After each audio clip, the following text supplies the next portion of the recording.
အားလုံးပဲမင်္ဂလာပါနိ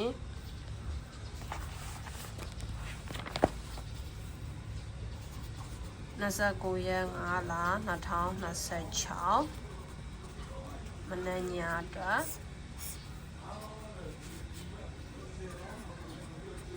3-5ချိန်3-5ပတ်တိက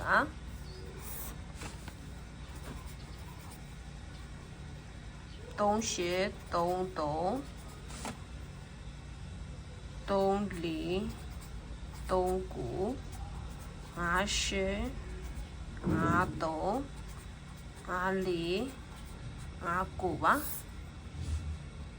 ဟုတ်တယ်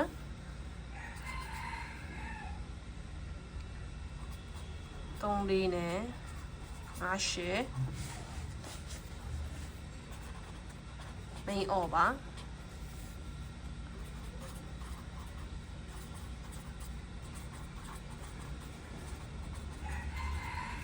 ဒီနေ့တစ်ခွက်ကောင်